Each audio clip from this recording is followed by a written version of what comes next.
Hello बच्चों। आज की क्लास में हम देखेंगे नेल्सन मंडेला का जो चैप्टर हमने पढ़ा पिछले क्लास में, उससे रिलेटेड जो इम्पोर्टेंट क्वेश्चन और आंसर है बोर्ड एग्जामिनेशन के दृष्टिकोण से, उसको हम देखेंगे।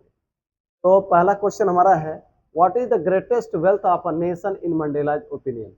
मंडेला के ओपिनियन में, मंडेला के अनुसार किसी देश का सबसे बड़ा धन क्या है। एक तो क्वेश्चन ये है। उसी से मिलता जुलता क्वेश्चन एक और है, what is the greatest wealth of South Africa according to Mandela. Mandela के अनुसार साउथ अफ्रीका के लिए सबसे बड़ा धन क्या है, सबसे बड़ा धन, सबसे कीमती धन क्या है और सबसे महत्वपूर्ण धन क्या है साउथ अफ्रीका के लिए या किसी देश के लिए। तो देखिए उन्होंने क्या कहा है, बिल्कुल उनका स्टेटमेंट है, उसमें हमने ना कुछ जोड़ा है ना कुछ घटाया है। देखिएगा, अकॉर्डिंग टू मंडेला, मंडेला के अनुसार the people of a nation, the people of a nation, किसी देश के लोग, the people of a nation, किसी देश के लोग, are the greatest wealth of a nation. ये क्या है, किसी देश के सबसे बड़ा धन है। कह रहा है कि what is the greatest wealth of a nation, तो हमने लिखा कि the people of a nation are the greatest wealth of a nation in Mandela's opinion. तो वही हमने लिखा according to Mandela the people of a nation, the people of a nation. तो किसी देश के राष्ट्र, किसी देश के लोग, एक वचन की बहुवचन, बहुवचन हो गया, तो बहुवचन इसलिए मैंने यहाँ पे आर कर दिया, ठीक है ना। तो the people of a nation are the greatest wealth of a nation, किसी देश के लोग ही क्या है, वहां के सबसे बड़ा धन है, ठीक है। आगे उन्होंने कहा कि दे आर फाइनर, फाइनर माने फाइन मीन्स अच्छा, और फाइनर मतलब उससे अधिक अच्छा, फाइनर एंड ट्रूअर, ट्रू मीन्स सच्चा और ट्रूअर मतलब उससे अधिक सच्चा, ठीक है ना। तो कह रहे हैं कि दे आर फाइनर, ये उनका स्टेटमेंट है, हमने कुछ अपने तरफ से नहीं जोड़ा घटाया है। तो they are finer and truer, वे सब उससे अच्छे और ट्रूअर सच्चे, देन इससे अधिक, देन द प्योरेस्ट डायमंड, जो सबसे शुद्ध हीरा होता है, जो सबसे प्योर हीरा होता है, उससे भी अधिक अच्छे और उससे भी अधिक सच्चे होते हैं कौन, लोग। बात को समझ में आ रही है। ये उन्होंने कहा, दो स्टेटमेंट उनका है। उन्होंने कहा कि the people of a nation are the greatest wealth of a nation, किसी देश के लोग ही उस देश का सबसे बड़ा धन है। फिर उन्होंने कहा कि लोग क्या है, उस देश के लोग क्या है, वे किससे अच्छे हैं, सबसे शुद्ध हीरे से भी अच्छे हैं और सबसे शुद्ध हीरे से भी सच्चे हैं, यानी कि लोग। समझ में आ गई मेरी बात। ऐसा उन्होंने कहा क्या, उसके बारे में एक लाइन हमने जोड़ा, क्यों, दे टेक द नेशन, वे नेशन को ले जाते हैं, राष्ट्र को ले जाते हैं, नेशन मतलब राष्ट्र, कहाँ ले जाते हैं, टुवार्ड्स प्रोग्रेस, टुवार्ड्स मतलब की ओर, की तरफ, और प्रोग्रेस मतलब उन्नति। वे उनको कहाँ ले जाते हैं, देश को, हाँ, टुवार्ड्स प्रोग्रेस, आप यहां बढ़ा सकते हैं एंड हैप्पीनेस, एंड हैप्पीनेस। वे देश को कहां ले जाते हैं, वे राष्ट्र को कहां ले जाते हैं, उन्नति और खुशहाली की तरफ ले जाते हैं, ठीक है। पहला क्वेश्चन बहुत ही इंपॉर्टेंट क्वेश्चन है, ये बहुत ही इंपॉर्टेंट क्वेश्चन है, ठीक है। अगला है, हम इसको अभी बाद में देखेंगे, इस क्वेश्चन को बाद में देखेंगे, पहले इनको देखते हैं, ठीक है। इसको देखते हैं, according to Mandela who is not free, according to Mandela who is not free, Mandela के अनुसार कौन स्वतंत्र नहीं है। देखिए हम इस क्वेश्चन को अभी देखेंगे थोड़ी देर में, ठीक है ना। पहले इसको देखते हैं, छोटा छोटा question. According to Mandela who is not free, Mandela के अनुसार कौन स्वतंत्र नहीं है, मंडेला के अनुसार कौन स्वतंत्र नहीं है। तो देखिएगा ये इन्होंने क्या कहा, अकॉर्डिंग टू मंडेला बोथ, दोनों, बोथ मीन्स दोनों, कौन दोनों, द ऑपरेसर्स, ऑपरेसर मतलब अत्याचार करने वाला, ऑपरेसर्स मीन्स अत्याचार करने वाला, एंड द ऑपरेस्ड, ऑपरेस्ड मतलब जिसको सताया जाए, ऑपरेसर्स मतलब सताने वाला, अत्याचार करने वाला, और ऑपरेस्ड मतलब जिसको सताया जाए, ठीक है। दोनों का मतलब आपको समझ में आना चाहिए। तो कह रहा है कि both, according to Mandela the both, the oppressors सताने वाला एंड द ऑपरेस्ड जिसको सताया जाए, आर नॉट फ्री, दोनों स्वतंत्र नहीं, यानी कि जो सता रहा है वो भी स्वतंत्र नहीं है और जिसको सताया जा रहा है वो भी स्वतंत्र नहीं है। कैसे, द ऑपरेसर्स, ऑपरेसर मतलब सताने वाला, आर द प्रिजनर्स, प्रिजनर्स मतलब कैदी है, जो सता रहा है वो कैदी है, किसका कैदी है, ऑफ हेट्रेड। हेट्रेड मतलब नफरत का। जो सता रहा है किसका कैदी है? नफरत का, नफरत का गुलाम है। वो नफरत ने उसको कैद कर लिया है।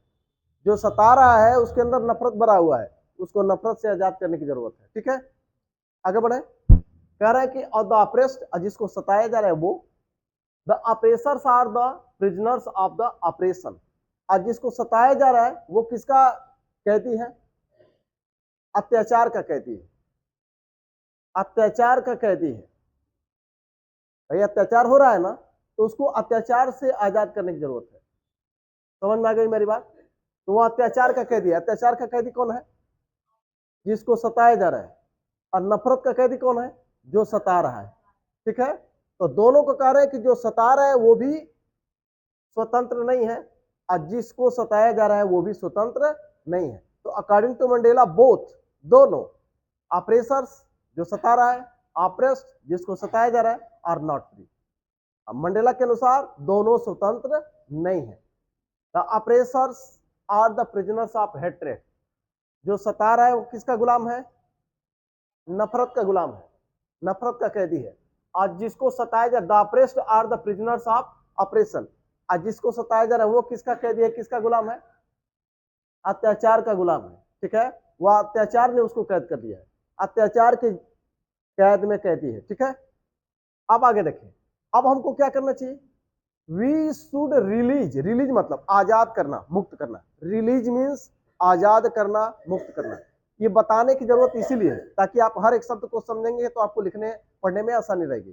ठीक है, तो कह रहा है कि वी शुड रिलीज, हमें आजाद करना चाहिए। किसको? The oppressed. हमें ऑप्रेस्ड को, ऑप्रेस्ड मतलब जिसको सताया जा रहा है, उसको किससे आजाद करना चाहिए? From operation. हमको उनको अत्याचार से आजाद करना चाहिए। वी शुड रिलीज, आजाद करना चाहिए। लिबरेट, लिबरेट भी लिख सकते हैं, फ्री भी लिख सकते हैं। आप यहां रिलीज के बजाय फ्री भी लिख सकते हैं, यानी आजाद करें। लिबरेट भी लिख सकते हैं, रिलीज भी लिख सकते हैं। ठीक है, तो हमें आजाद करना चाहिए। किसको? ऑप्रेस्ड, सताए हुए को। जिसको सताया जा रहा है उसको आजाद करना चाहिए। किससे? फ्रॉम ऑपरेशन, उसको अत्याचार से आजाद करना चाहिए। ठीक है, एंड ऑपरेसर्स, और ऑपरेसर्स को किससे आजाद करना चाहिए? फ्रॉम हेट्रेड, उसको नफरत से आजाद करना चाहिए। ठीक है, चलिए ये दो क्वेश्चन हुआ। तीसरा क्वेश्चन देखें, ये भी छोटा क्वेश्चन है, उसको पहले देख लें। Who is a brave man? कौन बहादुर आदमी है अकॉर्डिंग टू मंडेला? मंडेला के अनुसार बहादुर कौन है? जो डरता नहीं है वो, जो डरता नहीं है वो बहादुर नहीं है, वो पागल है, सेंसलेस है। ठीक है, उसके अंदर सेंस है ही नहीं, वही नहीं डरेगा। डर तो सबको लगता है।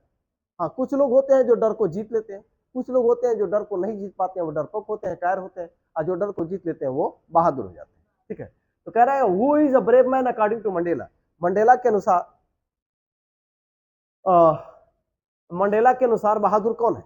या what is the meaning of courage, ये भी हो सकता है। What is the meaning of courage? What is the meaning of courage? साहस का मतलब क्या है? दोनों का मतलब एक ही है। बहादुर कौन है या साहस का मतलब क्या है?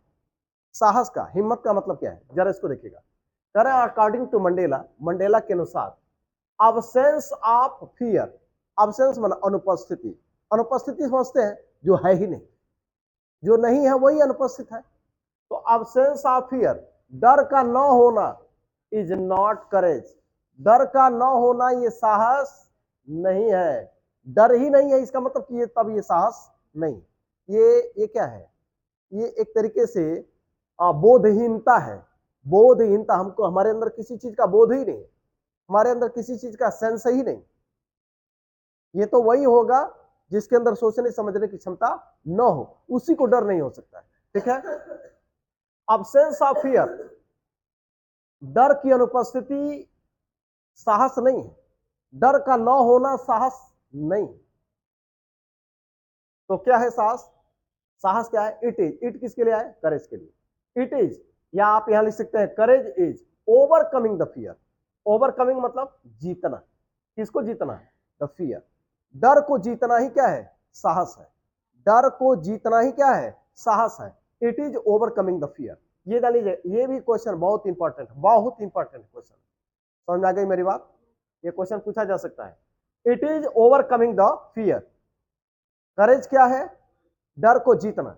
ये क्वेश्चन आए चाहे ये क्वेश्चन आए, दोनों का मतलब एक ही है, ठीक है? दोनों को घुमा के पूछ सकता है। तो कह रहा है कि absence of fear is not courage, डर का न होना साहस नहीं है। तो क्या है? It is overcoming the fear, डर को जीतना साहस है। डर को जीतना ही क्या है? साहस, ठीक है? अब आगे बढ़ते हैं। अ पर्सन, एक व्यक्ति, हु मतलब यहाँ पे जो, जब भी कहीं जो शब्द का प्रयोग करना हो, जो शब्द आए, आप वहां पे क्या लिखिएगा? हु, चाहे दैट लिखिए, दैट लिखिएगा, सबसे अच्छा रहेगा। दैट निर्जीव के लिए भी चलेगा, सजीव के लिए भी चलेगा, मनुष्य के लिए भी चलेगा, सबके लिए चलेगा, आप दैट लिखिएगा, ठीक है? तो आप यहाँ दैट लिख सकते हैं। अ पर्सन दैट, अच्छा हु, ओवरकम्स, वह व्यक्ति जो जीत लेता है, हिज फियर, अपने डर को। वह व्यक्ति जो अपने डर को क्या कर लेता है? जीत लेता है, इज अ ब्रेव मैन, ठीक है? वह व्यक्ति जो अपने डर को जीत लेता है, वह क्या है? बहादुर इंसान है। A person who does not fear, एक व्यक्ति जो अपने डर को हु डज नॉट फियर, एक व्यक्ति जो डरता नहीं है, इज नॉट ब्रेव, वह साहसी। एक व्यक्ति जो डरता नहीं है वह साहसी। समझ में आ गया? ये भी क्वेश्चन बहुत इंपॉर्टेंट है, ये पहला और ये वाला, ठीक है? और देखिए ये भी हम लोगों ने देखा, ये भी बहुत जरूरी है। 2-3 क्वेश्चन इसमें बहुत इंपॉर्टेंट है। और आगे देखिए, who was Nelson Mandela. Nelson Mandela कौन थे? नेल्सन मंडेला कौन थे? और कह रहा है कि what ideals did he set out for the future of South Africa, और उन्होंने साउथ अफ्रीका के लिए क्या विचार दिए? तो सुनिएगा, एक क्वेश्चन ये भी पूछ सकता है कि what did he do for south Africa, उन्होंने साउथ अफ्रीका के लिए क्या किया? दोनों क्वेश्चन का जवाब इसी में है। What did he do for south Africa, उन्होंने साउथ अफ्रीका के लिए क्या किया? तो सुनिएगा, Nelson Mandela was the first black president, Nelson Mandela was the first black president of South Africa. Nelson Mandela कौन थे? साउथ अफ्रीका के पहले काले राष्ट्रपति थे। साउथ अफ्रीका के पहले काले राष्ट्रपति थे। और उनकी पहचान क्या है? उनकी पहचान ये है कि ही फॉट, फाइट मींस लड़ना, अब फॉट उसका सेकंड और थर्ड फॉर्म, ठीक है? पास्ट इंडेफिनिट में बनाए हैं, तो फाइट का सेकंड फॉर्म हो गया फॉट। तो ही फॉट, वो लड़े किसके लिए? For freedom and political rights. Political right मतलब सरकार चुनने का, यानी वोट देने का, चुनाव लड़ने का, चुनाव में वोट देने का अधिकार, और चुनाव में चुनाव लड़ने का अधिकार, और सरकार की गलत नीतियों की आलोचना करने का अधिकार, ये सब क्या है? राजनीतिक अधिकार, ठीक है? तो पॉलिटिकल मतलब राजनीतिक, राइट्स मीन्स अधिकार। तो ही फाट फॉर फ्रीडम, आजादी के लिए लड़े, एंड पॉलिटिकल राइट्स, और राजनीतिक अधिकार के लिए लड़े। किसके? ऑफ द ब्लैक पीपल, वो काले लोगों के आजादी के लिए और काले लोगों के राजनीतिक अधिकार के लिए लड़े। यहाँ पे एक सेंटेंस आपको और बढ़ाना चाहिए, वो अब यहाँ पे कहीं जगह नहीं है, यहाँ पे लिख दे रहे हैं। आपको यहाँ क्या बढ़ाना चाहिए? ही फेस्ड टार्चर, उन्होंने टार्चर का सामना किया, प्रताड़ना का सामना किया। किसका सामना किया? टार्चर का। ही फेस्ड टार्चर,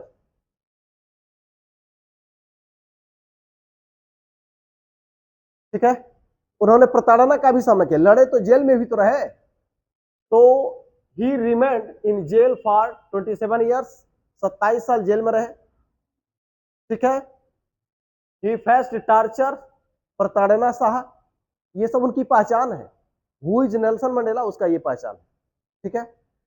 आगे उन्होंने क्या कहा देश के लिए? उन्होंने, देखिएगा, what ideals did he set out for the future of, अच्छा अगर आ जाए कि what did he do for south Africa, उन्होंने साउथ अफ्रीका के लिए क्या किया? यही सब किया। देश, उनकी आजादी के लिए लड़े, राजनीतिक अधिकार के लिए लड़े, जेल में रहे, टार्चर सहे, ठीक है? फेस मतलब सामना किया, प्रताड़ना का सामना किया। और फिर उन्होंने क्या कहा देश के लिए? कहा उन्होंने, ही सेड, उन्होंने कहा दैट दे वुड रिलीज, वे आजाद करेंगे। किसको आजाद करेंगे? पीपल, वे लोगों को आजाद करेंगे। किससे? पॉवर्टी, गरीबी से, ठीक है? सफरिंग्स, दुख से, गरीबी से, दुख से आजाद करेंगे। डिस्क्रिमिनेशन, भेदभाव से, भेदभाव मतलब समझते हैं, गोरे काले का भेदभाव, बड़े छोटे का भेदभाव। तो उन्होंने कहा कि हम लोगों को आजाद करेंगे गरीबी से, दुख से, भेदभाव से एंड ऑपरेशन और अत्याचार से। ये सारी चीजें थी, वहां पे गरीबी थी, तो उन्होंने कहा हम लोगों को गरीबी से, दुख से, भेदभाव से और अत्याचार से आजाद करेंगे। ठीक है, आगे उन्होंने कहा any one would not oppress, any one मन कोई, वुड नॉट ऑपरेस कोई सताएगा नहीं, कोई नहीं सताएगा, अदर्स दूसरे को, इन साउथ अफ्रीका। उन्होंने कहा कि साउथ अफ्रीका में कोई दूसरे को सताएगा नहीं। ये सारे विचार उन्होंने दिए। समझ में आ गई मेरी बात? अब एक क्वेश्चन ये वाला जो हम छोड़ रहे थे, इसको देख लेते हैं। ये क्या कर रहा है? What is true freedom according to Mandela? Mandela के अनुसार सच्ची आजादी क्या है, वास्तविक आजादी क्या है? देखिएगा, what is the meaning of freedom for Mandela? Mandela के लिए आजादी का मतलब क्या है? दोनों क्वेश्चन का जवाब एक ही है। देखिएगा, उन अलग अलग समय पर उनके लिए आजादी का मतलब अलग अलग था। जब बच्चे थे तो क्या चाहते थे कि वो खेतों में घूमते रहे, दौड़ते रहे जैसे चाहे वैसे, नदी है तो नदी में तैरते रहे, इसकी आजादी हो, खुले आकाश में भोजन पकाए, इसकी आजादी हो। और जब विद्यार्थी हो गए तो वो सोचते कि हम रात में जहां चाहे वहां रुक जाए, हम जहां चाहे वहां चले जाए, हम जो चाहे वो पढ़ सके, जब विद्यार्थी हो गए। और जब और बड़े हो गए, देखिए विद्यार्थी होना, एक बच्चा होना, अभी बहुत छोटा जो पढ़ नहीं रहा है वो लड़का हो गया, जब वो पढ़ने लगा विद्यार्थी हो गया। अब उसके बाद से जब वो बड़े हो गए तो चाहते थे कि हमें सम्मान पूर्वक जीने का अधिकार मिल जाए। सम्मान पूर्वक जीने का अधिकार यानी कोई हमें अपमानित ना करे, काला समझ करके, छोटा समझ करके, गरीब समझ करके मुझे कोई अपमानित ना करे, ये उनके मन सम्मानित जीवन जीने का अधिकार, और ये अधिकार सबको मिले, ये भी चाहते थे। तो जब एडल्ट हो गए, बड़े हो गए, तो ये सोचने लगे। बात को समझ में आ गई? यानी उनके आजादी का मतलब समय समय पर बदलता रहा। तो जब लड़के थे तो कुछ और था, विद्यार्थी बने तो कुछ और था, और जब बड़े हो गए तो कुछ और था। तो देखेगा, the meaning of freedom change, यानी कि आजादी का जो मतलब था चेंज, बदल गया या बदला, एट डिफरेंट स्टेजेस। स्टेज मतलब चरण, अवस्था। देखिए, आप बच्चे हैं, कभी आप छोटे थे, वो एक आपकी अवस्था थी, वो एक आपका स्टेज था। थोड़ा बड़े हुए विद्यार्थी बने, एक अवस्था वो है, वो स्टेज है। जब आप बड़े हो जाएंगे तो वो एक स्टेज है। ठीक है, स्टेज मतलब जीवन की अलग अलग अवस्थाएं, अलग अलग चरण। ठीक है, तो उन्होंने कहा, क्या कह रहा है? The meaning of freedom change at different stages for Mandela. Mandela के लिए आजादी का मतलब अलग अलग अवस्थाओं में बदलता रहा। ठीक है, आजादी का मतलब बदलता रहा, कब? एट डिफरेंट स्टेजेस, अलग अलग अवस्थाओं में आजादी का मतलब बदलता रहा। किसके लिए? मंडेला के लिए। कैसे? एज अ बॉय, लड़के के रूप में, लड़के के रूप में वो क्या चाहते थे? जब वो लड़के थे, एज अ बॉय यानी लड़के के रूप में, यानी कि जब वो लड़के थे तो क्या था? The meaning of his freedom, एक लड़के के रूप में उनकी आजादी का मतलब क्या था? The meaning of his freedom was running freely in fields, खेत में आजादी से दौड़ना, स्विमिंग और तैरना, आजादी पर जहां चाहे वहां, जो नदी थी वहां पे तैरने की आजादी, खेतों में दौड़ने की आजादी, ये उनकी आजादी थी। उनकी आजादी का ये मतलब था। कब? जब वो बच्चे थे तब। आप यहां ऐसे भी लिख सकते हैं कि when he was a boy, as a boy लिखे हैं, आप चाहे तो इसकी जगह पे ये लिख सकते हैं when he was a boy. आप इसकी जगह पे ये लिख सकते हैं when he was a boy. आप यहाँ पे ये भी लिख सकते हैं, आपको जो आसान लगे वह लिखिएगा। तो जब वो बच्चे थे तो the meaning of his freedom was running freely in fields and swimming. तो जब वो बच्चे थे तो आजादी का मतलब उनके लिए क्या था? खेतों में आजादी से दौड़ना और तैरना। ठीक है, नदी में तैरना। अब आगे, एज ए स्टूडेंट, एक विद्यार्थी के रूप में, या when he was a student, क्या था? It was staying anywhere, stay मतलब ठहरना, कहीं भी ठहरना, एनीवेयर कहीं भी, एट नाइट रात में कहीं ठहरना, ये उनकी आजादी थी। आजादी का मतलब था गोइंग एनीवेयर, कहीं भी जाना, ये उनकी आजादी का मतलब था। एंड रीडिंग एनीथिंग, और कुछ भी पढ़ना, ये उनकी आजादी का मतलब था। कब? जब वो विद्यार्थी थे तब। और जब बड़े हुए तो as adult, as an adult, हम लोग एडल्ट हैं, आप स्टूडेंट है, हम क्या है, एडल्ट है, ठीक है।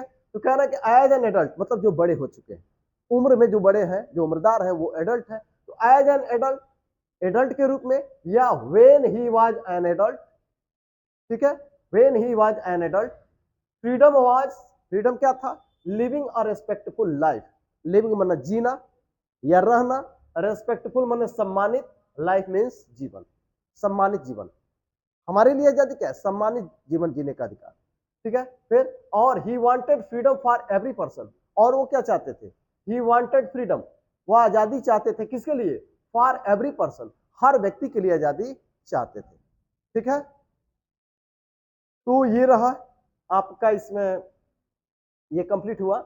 आज देखिए इसमें हो सकता है कि एक क्वेश्चन देखते हैं, एक दो क्वेश्चन, मुझे लगता है कि ये पर्याप्त रहेगा, ज्यादा लिखवाना ठीक नहीं है।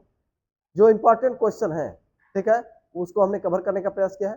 तो ये चैप्टर यहीं पे हम लोग इसको समाप्त करते हैं। आज के लिए इतना ही, धन्यवाद।